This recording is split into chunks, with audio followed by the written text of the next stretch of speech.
Hello everyone, welcome to UPSC IQ tab. आज की इस वीडियो के अंदर we are going to revise economics in very short and crisp manner, जो कि यूपीएससी प्रीलिम्स के लिए काफ़ी ज़्यादा फ्रूटफुल एंड काफ़ी इंपॉर्टेंट होने वाला है।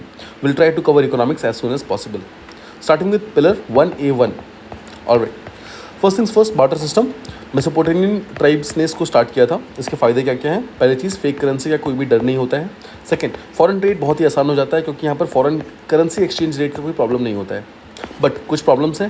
पहली चीज़ है, डबल कोइंसिडेंस ऑफ वांट्स चाहिए होता है। इसका मतलब दो लोगों को सेम चीज़ें मतलब दो लोगों को एग्जैक्ट वही चीज़ चाहिए होंगी जो एक दूसरे के पास है, तब ये चीज़ पॉसिबल हो पाएगा।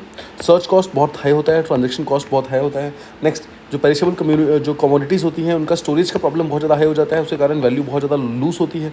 नेक्स्ट, जो स्पेशलाइजेशन है और जो डिवीजन ऑफ लेबर है उसको ये इंकरेज नहीं करता है। So this becomes very important. Moving head, money के फंक्शंस क्या क्या हैं? प्राइमरी फंक्शंस दो है, measure of value and medium of exchange. या तो किसी चीज़ की अगर वैल्यू पता करनी हो तो वो इसका मेन काम है, या फिर अगर कुछ एक्सचेंज करना हो तो उसका मीडियम है मनी। सेकंड, अगर सेकेंडरी फंक्शन देखें तो STD याद रखना है आपको। STD, storage of value, transfer of value and deferred payments, ये तीन इंपॉर्टेंट है। Next comes contingent payments. जो कॉन्टीजेंट फंक्शंस क्या क्या है इसके? अगर कॉन्टीजेंट फंक्शंस की बात करें तो सबसे इंपॉर्टेंट इसका फंक्शन है कि क्रेडिट सिस्टम और जो हमारा पूरा का पूरा फाइनेंशियल मार्केट है, जो शेयर सिस्टम है, बॉन्ड्स, ये सब चीज़ें इसी के ऊपर बेस्ड हैं। नेक्स्ट, फैक्टर ऑफ प्रोडक्शन जो है हमारे, लैंड, लेबर, कैपिटल, एंटरप्रेन्योरशिप, वो सब का सब इसी पे बेस्ड है। नेक्स्ट, नेशनल इनकम को जो रीडिस्ट्रीब्यूट किया जाता है वो मनी की हेल्प से ही किया जाता है। तो these are the functions of money. Moving ahead, evolution of money को देखते हैं। सबसे पहले कमोडिटी मनी, इसकी खुद की इंट्रिंसिक वैल्यू होती है। ऑब्वियसली कोई भी चीज़ जो भी कमोडिटी होती है उसकी खुद की वैल्यू होती है। नाउ प्रॉब्लम ये है कि पेरिशेबल हो सकता है, यूनिफॉर्म नहीं होगा, प्योर नहीं होगा और फॉरेनर्स को एक्सेप्ट नहीं कर सकते हैं। सबसे बड़ी प्रॉब्लम ये है। मेटालिक मनी आया इसके बाद में, उसकी खुद की भी इंट्रिंसिक वैल्यू प्रेजेंट है। ट्रेडर्स एंड किंग्स जो होते हैं वो अपने खुद का ठप्पा लगाते हैं उसके ऊपर, गोल्ड एंड सिल्वर कॉइन्स के ऊपर, सो दैट वो यूनिफॉर्म रहे, राइट। लेकिन इसमें भी बहुत सारी प्रॉब्लम्स होती हैं, ठीक है। नाउ मेटालिक मनी के अंदर एक कंसेप्ट आता है फुल बॉडी कॉइन्स का। फुल बॉडी कॉइन वो तब होती है जब उसकी इंट्रिंसिक वैल्यू जो है वो ज़्यादा है as compare to face value, यानी कि intrinsic value is more than the face value, उसे कहते हैं फुल बॉडी कॉइन्स। नाउ इसके कारण होर्डिंग हो सकती है बिकॉज ऑब्वियसली उसके अंदर मेटल कंटेंट ज़्यादा है। तो इसको रोकने के लिए एक डिबेसमेंट नाम का कंसेप्ट आता है। डिबेसमेंट का मतलब होता है जब हम अमाउंट ऑफ मेटल जो कॉइन के अंदर है उसको डिक्रीज कर देते हो, उसको रिड्यूस कर देते हो, ठीक है, उसको डिबेसमेंट कहते हैं। मूविंग हेड, टोकन कॉइन क्या होता है? देखो पहले हमने देखा full body coins. Full body coins में intrinsic value is more than the face value. उसका उल्टा होता है टोकन कॉइन्स, इसमें face value is more than the intrinsic value. इसका मतलब क्या है? जो उस पर्टिकुलर कॉइन के ऊपर लिखा हुआ है that is more than the actual value of the coin. इसमें क्या होता है, मेटल्स बहुत कम इस्तेमाल होते हैं, इसलिए यहाँ पर कोई भी होर्डिंग वगैरह का प्रॉब्लम नहीं होता है। नाउ जो मॉडर्न इंडियन कॉइन्स हैं उनको टोकन कॉइन्स बोलते हैं बिकॉज वो क्यूप्रो निकल मेटल के बने हुए हैं, यानी कि कॉपर प्लस निकल का बना हुआ है हमारे कॉइन्स जो हैं। नाउ कॉइनेज एक्ट 2011 नाम का एक एक्ट है हमारे इंडिया के अंदर जो कि मेल्टिंग ऑफ कॉइन्स को प्रोहिबिट करता है, बोलता है मेल्टिंग नहीं हो सकती कॉइन्स की। ऑलरेडी जो मेटालिक मनी है उसके सबसे बड़े चैलेंजेस क्या क्या है? सबसे पहली चीज़ तो अगर मेटल्स नहीं होंगे तो कॉइन्स बन नहीं सकते हैं। इसका मतलब है किंग्स की जो पुअर कंडीशन है वो सब शो किए जाते हैं जो कॉइन्स है उनके थ्रू। सेकंड, अगर आपने जैसे मेटल्स के मान लो बहुत सारे कॉइन्स बना लिए तो उसको ट्रांसपोर्ट करना बहुत बल्कि हो जाता है, बहुत भारी हो जाता है बिकॉज मेटल्स का अपना खुद का वेट होता है। Now moving head, paper currency. Paper money का मतलब ये है, सिंपल वर्ड्स में देखो, इसकी इंट्रिंसिक वैल्यू नहीं होती है बिकॉज हम सिंपली उसको पेपर पर छापते हैं, यानी कि उसकी फेस वैल्यू जो होती है that is more then it's intrinsic value. तो यहाँ पर एक कंसेप्ट है फिएट मनी का। फिएट मनी क्या होता है? देखो कोई भी पर्टिकुलर कॉइन या करेंसी अगर दो कंडीशंस को साथ में फुलफिल करे, जिसमें पहला कंडीशन ये है कि वो physical currency, note, coin, virtual coin, इन सब के फॉर्मेट में हो, और सेकंड है उसको इशू किया हो किसी भी अथॉरिटी ने, यानी कि king, queen, government, central bank, इन सब ने अगर इशू किया हो तो उसको हम कहते हैं कि वो फिएट मनी है। फिर से देखो ये इंपॉर्टेंट है, फिएट मनी का सीधा सा मतलब है पहली चीज़ तो वो फिजिकल करेंसी या फिर कॉइन्स के फॉर्म में होना चाहिए, और दूसरा उसको किसी अथॉरिटेटिव बॉडी ने उसको इशू मतलब किया होना चाहिए, यानी कि किंग, क्वीन, गवर्नमेंट, ये सब उसको इशू करे तभी सॉल्व हो पाएगा। नाउ जितने भी कॉइन्स होते हैं, कोई भी कॉइन हो या फिर और जो ₹1 का नोट है, ये सब के सब कौन इशू करता है? सेंट्रल गवर्नमेंट इशू करती है, ठीक है। दिस इज़ वेरी इंपॉर्टेंट, यानी कि सारे के सारे कॉइन्स एंड सारा ₹1 का नोट जो है वो सेंट्रल गवर्नमेंट इशू करती है। और इसके अलावा देखो कॉइन्स तो नहीं, बट ₹1 के नोट के अलावा जितने भी नोट्स बच गए हैं वो सब के सब RBI खुद इशू करती है। नाउ सेंट्रल गवर्नमेंट के पास ये पावर है कि वो ₹1000 तक का कॉइन इशू कर सकती है। ये चीज़ कहाँ मेंशन है? कॉइनेज एक्ट 2011 के अंदर मेंशन है, ध्यान रखिएगा ये चीज़। कॉइनेज एक्ट के अंदर मेंशन है कि ₹1000 तक के कॉइन्स इशू किए जा सकते हैं सेंट्रल गवर्नमेंट के द्वारा। नाउ गवर्नमेंट जो है 50 पैसे का कॉइन जो है उसको भी इशू करती है, और 50 पैसे से लेकर के ₹20 तक के कॉइन अभी हम राइट नाउ इशू कर रहे हैं। मतलब देखो जैसे 50 पैसे का हो गया, ₹1 का हो गया, ₹2 का हो गया, ₹5 का, ₹10 का और ₹20 का, इतने कॉइन्स हम राइट नाउ इशू कर रहे हैं इंडिया के अंदर। नाउ 50 पैसे से कम जो कॉइन्स है उसको हम इशू नहीं कर सकते बिकॉज 2011 के बाद उसको विड्रॉ कर लिया गया था, RBI ने उसको विड्रॉ कर लिया था, मतलब उसके बाद हम उसको इशू नहीं कर सकते हैं। ऑलराइट, देखो जो ₹1 का नोट होता है, ध्यान रखना उसके ऊपर साइन कौन करता है? तो सेंट्रल गवर्नमेंट का जो फाइनेंस सेक्रेटरी होता है, जो मिनिस्ट्री ऑफ फाइनेंस के अंदर बैठता है, वो इसके ऊपर साइन करता है। और जो ₹1 का नोट होता है उसके ऊपर वो जो प्रॉमिस होता है ना, I promise to pay the bearer, वो चीज़ मेंशन नहीं होती है। This is very important. No, RBI जो भी कॉइन्स जो भी करेंसीज वगैरह इशू करता है वो आरबीआई एक्ट 1934 के अंदर इशू करता है। तो अगर आपने ध्यान से देखा हो तो इंडिया के अंदर मनी को इशू करने के लिए 2 डिफरेंट एक्ट्स हैं। पहला है कॉइन एक्ट, दूसरा है आरबीआई एक्ट। जो कॉइनेज एक्ट है उसके अंदर जो सेंट्रल गवर्नमेंट को पावर दी गई है सारे के सारे कॉइन्स और 1 रुपये के नोट को इशू करने के लिए, और जो आरबीआई एक्ट है उसके अंदर आरबीआई को पावर दी गई है सारे के सारे नोट्स एक्सेप्ट ₹1 नोट, उसके अलावा सारे नोट्स को इशू करने के लिए। Alright, moving ahead, legal tender क्या होता है। देखो पहले हमने देखा फिएट मनी क्या होता है। फिएट मनी हमने क्या देखा, पहला चीज़ देखा हमने कि वो कॉइन करेंसी के फॉर्मेट में होना चाहिए, और दूसरा उसको कोई भी अथॉरिटी इशू करनी चाहिए, यानी आरबीआई, गवर्नमेंट, किंग, ये सब इसको इशू करने चाहिए। नाउ सेकंड कंसेप्ट आता है लीगल टेंडर का। लीगल टेंडर का मतलब ये होता है यहाँ पर अगर 2 चीज़ें साथ में फुलफिल हो तो लीगल टेंडर हो सकता है। पहला कि वो पर्टिकुलर चीज़ फिएट मनी होनी चाहिए, मतलब जो भी चीज़ फिएट मनी है अगर साथ ही साथ वो ट्रांजेक्शन के लिए वैलिड हो, मतलब कोई भी शॉपकीपर या कोई भी दुकानदार उसको लेने से मना नहीं कर सकता, तो वो चीज़ लीगल टेंडर बन जाएगी। फिर समझो, लीगल टेंडर वो पर्टिकुलर कॉइन या करेंसी होगा जो पहली चीज़ तो फिएट मनी होना चाहिए, और दूसरा लीगली वैलिड होना चाहिए ट्रांजेक्शन के लिए, मतलब अपने डे टू डे खर्चे के लिए आप उस चीज़ का इस्तेमाल कर सको अपने कंट्री के अंदर। ऑलराइट, अब देखते हैं जो हमारे इंडियन रुपी कॉइन है, जो भी हमारे नोट वगैरह होते हैं, साथ ही साथ जो आरबीआई ने बोला है सेंट्रल बैंक डिजिटल करेंसी बनाएगी, तो क्या ये सब फिएट मनी होता है? The answer is yes. क्यों? बिकॉज इसको गवर्नमेंट भी इशू करता है और साथ ही कॉइन करेंसी के फॉर्मेट में होता है। अब साथ में साथ क्या ये लीगल टेंडर है? The answer is yes, because कोई भी शॉपकीपर इसको कॉइन्स या नोट्स को लेने से मना नहीं कर सकता। मूविंग हेड, अब मान लो 500 रुपये और 1000 रुपये का 2016 के अंदर डिमोनेटाइजेशन हो गया था, तो क्या ये फिएट मनी है? The answer is yes. क्यों? बिकॉज ऑब्वियसली इसको गवर्नमेंट ने इशू किया और सेकंड कॉइन करेंसी के फॉर्मेट में है। बट क्या ये लीगल टेंडर है? The answer is no, because उसको लेने से मना किया जा सकता है। थर्ड, कोई भी इंटरनेशनल करेंसी की अगर आप बात करें, जैसे मान लो डॉलर्स हैं या फिर जापानीज येन है, अगर इसकी बात करें तो क्या ये फिएट मनी है? The answer is yes. क्यों? पहली बात तो उसको अपने सेंट्रल गवर्नमेंट ने इशू किया है, और सेकंड वो कॉइन करेंसी के फॉर्मेट में है, बट वो इंडिया में लीगल टेंडर नहीं है। ध्यान रखिएगा, ये पॉइंट बहुत इंपॉर्टेंट है कि इंडिया में लीगल टेंडर नहीं है, बट वो अपनी अपनी कंट्री के अंदर लीगल टेंडर डेफिनेटली होंगे, बट इंडिया के अंदर वो लीगल टेंडर नहीं है। इसके अलावा गवर्नमेंट सिक्योरिटी, ट्रेजरी बिलिंग की बात करें तो ये सब फिएट मनी नहीं होंगे। क्यों? क्योंकि ये कॉइन करेंसी के फॉर्मेट में नहीं है। ऑब्वियसली देखो, ये सब सिक्योरिटी पेपर के फॉर्मेट में है, तो ये कॉइन करेंसी के फॉर्मेट में नहीं है, तो ऑब्वियसली फिएट मनी नहीं है, बट ये लीगल टेंडर होंगे। सॉरी, लीगल टेंडर पे नहीं होंगे। अगर फिएट मनी नहीं है तो ऑब्वियसली लीगल टेंडर भी नहीं है। नेक्स्ट, शेयर्स, बॉन्ड्स, डीडीज हो गया, यानी कि डिमांड ड्राफ्ट हो गया, एटीएम, इन सब की बात करें तो ऑब्वियसली ये सब फिएट मनी ही नहीं होंगे, तो लीगल टेंडर भी नहीं होंगे। साथ ही साथ मार्शल आइलैंड की बात करें तो मार्शल आइलैंड में एक सॉवरेन करेंसी है। सॉवरेन करेंसी एक फिएट मनी है। क्यों? क्योंकि उनके खुद की गवर्नमेंट ने इशू किया है और कॉइन करेंसी के फॉर्मेट में है। देखो, अगर आप यहाँ पर ध्यान से देखोगे तो फिएट मनी में एक ये भी चीज़ आती है कि फिजिकल करेंसी, नोट्स, कॉइन के साथ में अगर कोई डिजिटल कॉइन है तो वो भी हो सकता है फिएट मनी। ठीक है, तो यहाँ पर वही है, मार्शल आइलैंड जो है वो एक डिजिटल कॉइन है, सॉवरेन एक डिजिटल कॉइन है जो कि मार्शल आइलैंड ने इशू किया है, तो ये फिएट मनी तो है, बट लीगल टेंडर इंडिया में नहीं है।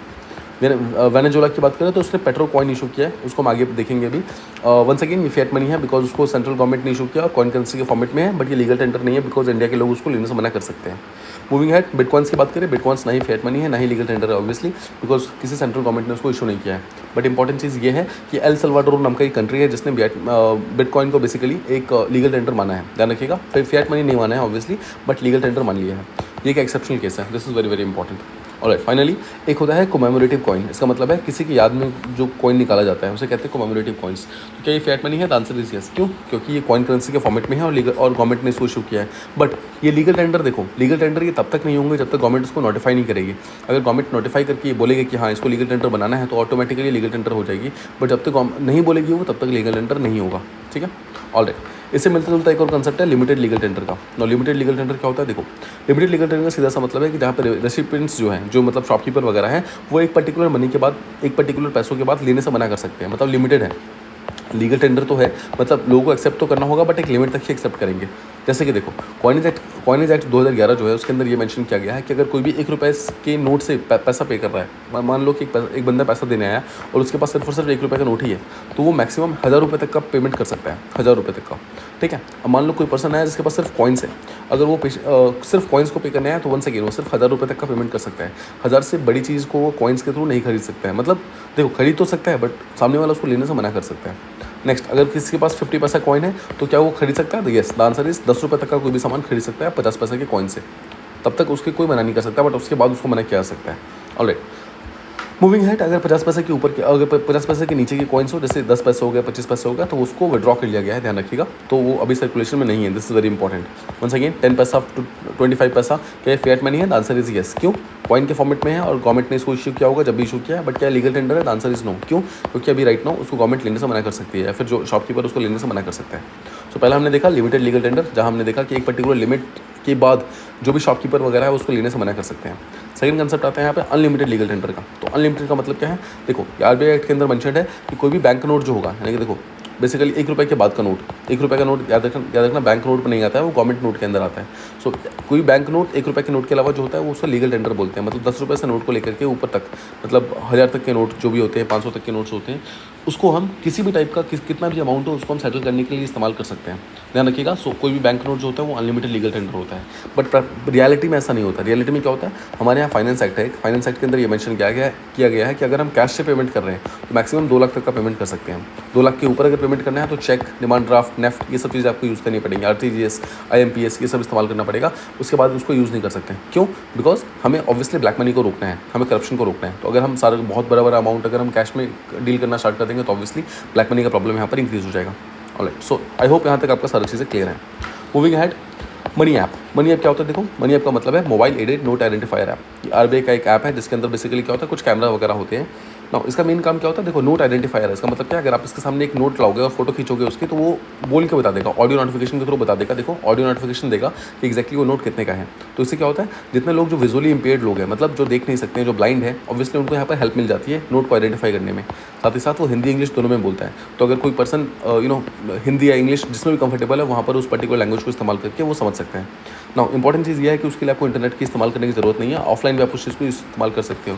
नेक्स्ट, लेट्स से अगर कोई पर्टिकुलर पर्सन है जो सुन भी नहीं सकता है, मतलब अगर वो विजुअली के साथ में ईयर इम्पेयर्ड भी है, तो उसको वाइब्रेशंस भी मिलेंगे, मतलब उस पर्टिकुलर ऐप के थ्रू वाइब्रेशन से भी पहचान सकता है ऑब्वियसली कि ये नोट कितने का है। नो, मनी ऐप की सबसे बड़ा घाटा क्या है? घाटा ये है कि वो जेन्युइन और फेक नोट के बीच में डिफरेंस पता नहीं कर सकता। मगर मतलब अगर आप इसके सामने फेक नोट भी रख दोगे तो भी वो उसको बता देगा कि 10 रुपये का है या 20 रुपये का, ऐसे। ठीक है, so I hope money app clear है। मूविंग हेड, हम जो रुपये का सिंबल अब इस्तेमाल कर रहे हैं जो कुछ ऐसा दिखता है, वो डॉक्टर उदय कुमार थे 2010 में, उन्होंने ये पर्टिकुलर सिंबल बनाया था। ठीक है, जस्ट रिमेंबर दिस थिंग। कैसे बना था इंपॉर्टेंट नहीं है, एक पर्टिकुलर चैलेंज हुआ था जो कि मिनिस्टर ऑफ फाइनेंस ने स्टार्ट किया था, उसके थ्रू इस चीज़ को एक्सेप्ट किया गया था। ऑलराइट, मूविंग हेड, जो इंडिया का सिंबल है, जिसे हम जो हमारा अशोक स्तंभ के ऊपर भी इसको बनाया जाता है, लॉयन का सिंबल जो है, ठीक है, वो सारनाथ पिलर से लिया गया है। सारनाथ पिलर के साथ साथ में इसके अलावा सत्यमेव जयते नाम का कंसेप्ट जो उसके ऊपर लिखा हुआ है वो मुंडकोपनिषद से लिया गया है। ठीक है, this is very very important. Moving head, ध्यान रखिएगा, इंडियन नोट जो है उसके ऊपर टोटल कितने लैंग्वेजेस हैं? टोटल 17 लैंग्वेजेस हैं। रिमेंबर, जो हमारा 8 शेड्यूल है उसके अंदर 22 लैंग्वेजेस है, बट हमारे नोट के ऊपर सिर्फ 17 लैंग्वेजेस हैं। ध्यान रखिएगा, 5 लैंग्वेजेस नहीं हैं। ऑलराइट, मूविंग हेड, म्यूजियम की बात करते हैं। 2020 के बजट में एक म्यूजियम की बात की गई थी जो कि कोलकाता में बनाने जाना था। ठीक है, कोलकाता में एक बेसिकली म्यूजियम बनेगा, ये चीज़ बोला गया था। मूविंग हेड, देखो 2000 रुपये का नोट आप जानते हैं राइट नाउ विड्रॉ कर लिया गया है, तो क्या वो लीगल टेंडर है? The answer is yes. ध्यान रखिएगा, भले ही उसको विड्रॉ कर लिया है but still it is a legal tender. इसका मतलब क्या है, अगर अभी भी आप शॉपकीपर के पास लेके जाते हैं तो शॉपकीपर उसको एक्सेप्ट करने से मना नहीं कर सकता। ना हुआ क्या था 2016 में बेसिकली हमने 500 और 1000 का जो ओल्ड गांधी नोट्स था उसको हमने हटा लिया था। हटाने के बाद क्या हुआ था, हमारी कंट्री के अंदर बेसिकली मनी सर्कुलेशन बहुत ज़्यादा रिड्यूस हो गई थी। उसी कारण 2016 के अंदर ही आरबीआई ने क्या किया, 2000 रुपये के नोट्स को प्रिंट करना स्टार्ट किया। ठीक है, ताकि हम करेंसी को वापस अपने ऑन ट्रैक लेकर आ सकें। 2018-19 के आसपास में हमने प्रिंटिंग रोक दी और 2023 में मई के महीने में, मतलब लास्ट ईयर मई के महीने में गवर्नमेंट ने ये बोला कि ऐसा करो 2000 के नोट जो है सबके सब जमा करा दो, वापस जमा करा दो, और उसके बदले में जो आपके पास 500 या फिर 100 के नोट्स है वो आप लेके जाओ, मतलब 2000 के नोट जमा करा दो। बेसिकली क्यों उसको जमा कराया गया? पहली चीज़ तो ये है कि 2016 में जब उसको हमने इशू किया था उसको हमने टेम्प्रेरी मेजर की तरह इशू किया था, हमने उसको लॉन्ग टर्म के लिए इशू नहीं किया था, पहली चीज़ तो। सेकेंड, ये बहुत कॉमन चीज़ नहीं है, मतलब अगर आप कहीं बाहर ट्रांजेक्शन के लिए जाते हैं तो आप 2000 का नोट ज़्यादा इस्तेमाल नहीं करते हैं, आप बहुत ही कम इस्तेमाल करते हैं। ठीक है, और तीसरा, जो 2000 के नोट का जो पेपर क्वालिटी है ना उसको 4-5 साल के लिए ही बनाया गया था, मतलब बहुत लंबे टाइम के लिए उसको बनाया नहीं गया था। एंड दैट इज़ वाई ये डिसाइड किया गया कि 2000 नोट का नोट जो है उसको हम हटा लेते हैं सर्कुलेशन से। बट ध्यान रखिएगा, it is still a legal tender. Alright, ध्यान रखिएगा, ब्लैक मनी, करप्शन, ये सब कारण नहीं दिए गए हैं 2000 के नोट को हटाने के लिए। सिंपल कारण दिया गया है कि एडमिनिस्ट्रेटिव कन्वीनियंस के लिए उसको हटाया जा रहा है। ऑलराइट, तो there is a concept called as redenomination. Redenomination का मतलब क्या है?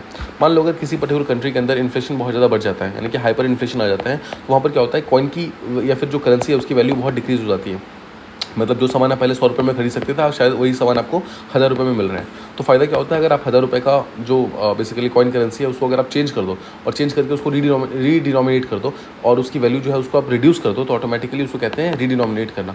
तो देखो इसका मतलब क्या है, फेस वैल्यू जो है करेंसी की उसको चेंज कर देना है ताकि उसको ईजिली हम इस्तेमाल कर सकें। Exchanging old currency for new at a fix rate, मतलब 1000 रुपये के बदले आप सिंपली 1 रुपये लेके जाओ, बिकॉज उसकी वैल्यू वैसे भी 1 रुपये हो चुकी है। ठीक है, this is simply called as redenomination. और ये कहाँ पर इस्तेमाल हुआ है? ईरान का तोमान करेंसी था, वहाँ पर इसको इस्तेमाल किया गया, ईरान के अंदर इस्तेमाल किया गया तोमान करेंसी के लिए। ठीक है, ऑलराइट, मूविंग है। देखो हमने पेपर मनी यहाँ पर कंप्लीट कर लिया है। मूविंग है बैंक मनी। बैंक मनी क्या होता है? जो पैसा बैंक में जमा करते हैं उसको बैंक मनी कहते हैं। नाउ लॉर्ड रिपन जो थे 1881 में, उन्होंने नेगोशिएबल इंस्ट्रूमेंट एक्ट लेकर आए थे। बेसिकली एम क्या था, जो चेक डिसऑनरिंग हो रही थी, मतलब बहुत सारे लोग चेक वहाँ पर बाउंस हो रहे थे, उन सब चीज़ों को रोकने के लिए यहाँ पर इस पर्टिकुलर एक्ट को लेकर आया गया था, नेगोशिएबल इंस्ट्रूमेंट एक्ट 1881 में। अगर हम चेक की बात करते हैं तो चेक में टोटल 3 पार्टीज होती हैं। पहला होता है ड्रॉर। ड्रॉर कौन होता है? बैंक। दूसरा होता है ड्रॉर होता है जो पैसे भेज रहा है, ड्रॉई मतलब बैंक, और पेई मतलब जिसको पैसे भेजे जा रहे हैं। सो ये 3 पार्टीज होती हैं, ध्यान रखिएगा। नो, चेक के टोटल 3 टाइप्स होते हैं। पहला होता है स्टेल चेक। स्टेल चेक का मतलब होता है अगर आपके पास एक चेक है और 3 महीने तक अगर आप उसको जमा नहीं करते हैं डेट स्टार्ट होने के बाद, तो वो चेक को कहते हैं कि वो बासी हो गया। बासी हो गया मतलब वो स्टेल हो गया, ठीक है, पहली चीज़। सेकंड होता है पोस्ट डेटेड चेक। मान लो कि आज का तारीख अगर 1 जनवरी है और उस चेक के ऊपर 10 जनवरी लिखा हुआ है, तो आप उस पर्टिकुलर चेक को 10 जनवरी के बाद ही बैंक में जमा कर सकते हैं। उसे कहते हैं पोस्ट डेटेड, मतलब एक पर्टिकुलर डेट के बाद आप उसको जमा कर सकते हैं। और थर्ड होता है ओपन चेक या फिर बेरर चेक। बेरर चेक का मतलब होता है उस चेक के ऊपर कोई भी क्रॉसिंग नहीं है, यानी कि मतलब जिसके पास भी वो चेक है वो जाकर उस पर्टिकुलर चेक को जमा कर सकता है और उसके पास पैसे आ जाएंगे। सिंपल। तो 3 टाइप के चेक हैं, ध्यान रखिएगा। मूविंग हेड, आईएफएससी नाम का एक कंसेप्ट है। आईएफएससी का मतलब होता है Indian financial system code. 11 digit का एक कोड होता है जो कि बैंक के ब्रांच को आइडेंटिफाई करने में हेल्प करता है, ठीक है। आई होप आप सबने इसको इस्तेमाल किया होगा। Moving head, MICR. एमआईसीआर का मतलब होता है मैग्नेटिक इंक कैरेक्टर रिकॉग्निशन। सो एम क्या है इसमें? टोटल देखो 9 डिजिट का एक नंबर होता है जो कि आयरन ऑक्साइड की हेल्प से लिखा जाता है। एम होता है चेक को फास्ट क्लियर करना, मतलब बहुत जल्दी चेक को क्लियर करना, वो एमआईसीआर का मेन काम होता है। मूविंग हेड, डिमांड ड्राफ्ट क्या होता है? डिमांड ड्राफ्ट की बात करें तो कोई बैंक जो है क्या कहता है, सबसे पहले आपके अकाउंट से पैसे ले लेगा, उसके बाद आपको बदले में उसका उतने ही वैल्यू का डिमांड ड्राफ्ट इशू करके देगा। अब डिमांड ड्राफ्ट इशू करके देगा तो क्या होता है, डिमांड ड्राफ्ट के लिए आपको कोई भी सिग्नेचर की जरूरत नहीं होती है। सिंपल, आप मतलब जिसको भी वो डिमांड ड्राफ्ट दोगे वो डिमांड ड्राफ्ट क्या करेगा, अपने खुद के बैंक अकाउंट में जमा कराएगा और उसके बैंक में पर्टिकुलर पैसे आ जाएंगे। सिंपल है, ठीक है, ध्यान रखिएगा। डिमांड ड्राफ्ट, इसमें सिग्नेचर की जरूरत नहीं होती है। सेकंड, आपको बैंक अकाउंट की जरूरत नहीं है, सबको ये एक्सेप्ट करना ही पड़ता है, ठीक है। ये फ़ायदे हैं कुछ इसके। कौन की बात करें तो ऑब्वियसली बैंक कुछ फीस चार्ज करता है, तो ऑब्वियसली इसमें वैल्यू कुछ आपकी कम हो जाती है। सेकंड क्या होता है, इसमें लॉस का बहुत बड़ा डर रहता है। मान लो कि बैंक ने आपको एक डिमांड ड्राफ्ट दे दिया, यानी कि डीडी दे दिया ना, गलती से अगर आपसे वो गिर गया तो जिसको मिलेगा वो जाकर उसको अपने खुद के बैंक में जमा करा सकता है ना, बिकॉज ऑब्वियसली इसके ऊपर ना ही सिग्नेचर चाहिए ना ही बैंक अकाउंट चाहिए, तो ऑब्वियसली कोई भी जाकर उसको जमा करा सकता है। This is very very important, ठीक है। तो अगर एक बार डिमांड ड्राफ्ट इशू हो गया तो उसके बाद उसको कैंसिल नहीं कर सकते हैं, उसके बाद उसको स्टॉप नहीं कर सकते हैं। This is very very important, ठीक है। ऑलराइट, मूविंग हेड, एक ओवरड्राफ्ट का कंसेप्ट है। ओवरड्राफ्ट का मतलब क्या होता है, लेट्स से कि अगर एक पर्टिकुलर पर्सन के अकाउंट में बैलेंस नहीं है, बट स्टिल अगर उसको पैसे चाहिए तो वो पैसे निकाल सकता है अपने अकाउंट के अंदर लोन के रूप में, मतलब शॉर्ट टर्म लोन। तो शॉर्ट टर्म लोन की तरह जो ले सकता है उसको कहते हैं ओवरड्राफ्ट कर रहा है वो। प्रधानमंत्री जनधन अकाउंट जो है उसके अंदर 10,000 रुपये की ओवरड्राफ्ट कंडीशंस दी गई हैं, कुछ कंडीशंस को फुलफिल करने पे।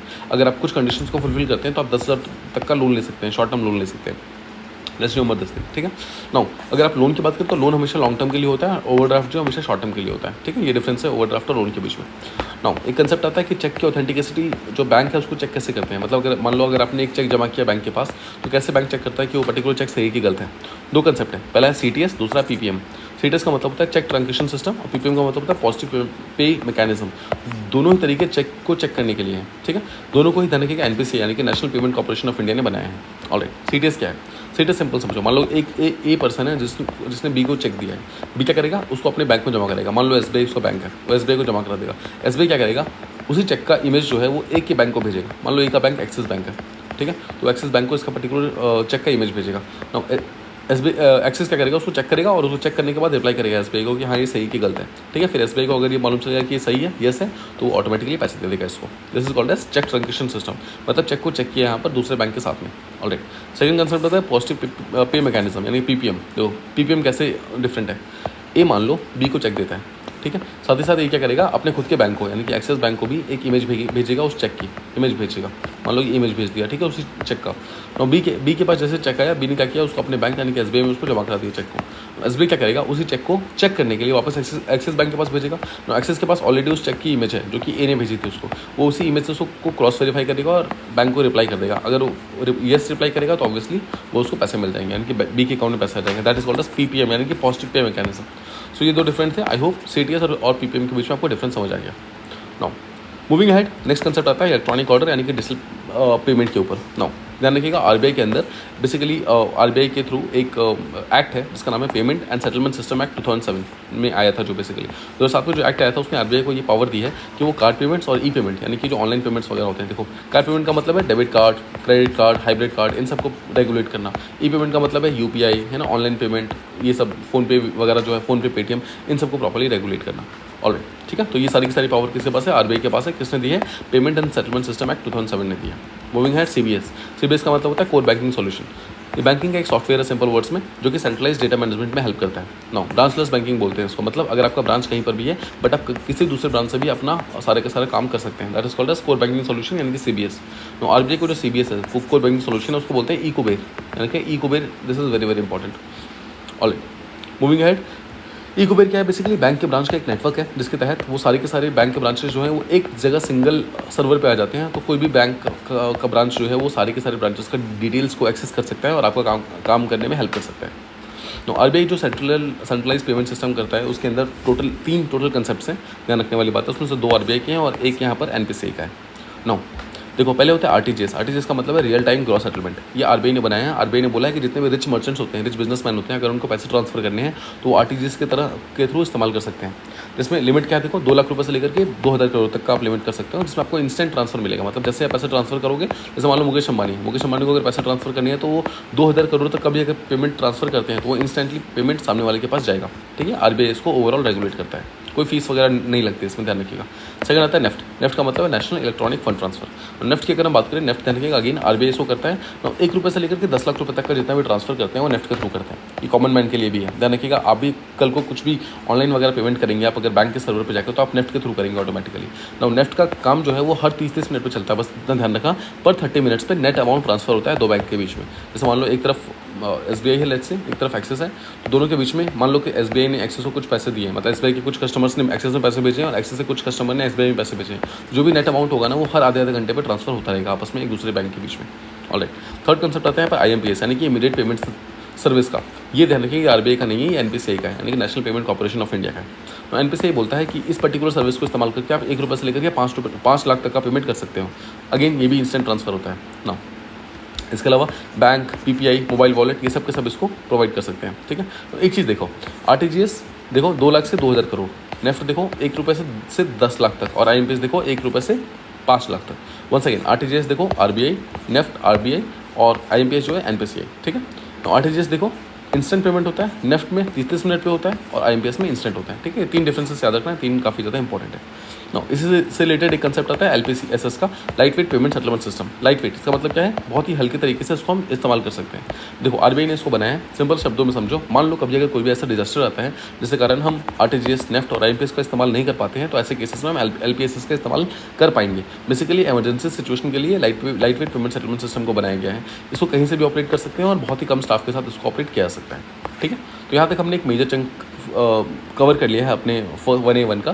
ठीक है, 1A1 जो पिलर है उसका, जो नेक्स्ट वीडियो होगा उसके अंदर will be starting with NPCI and will move ahead.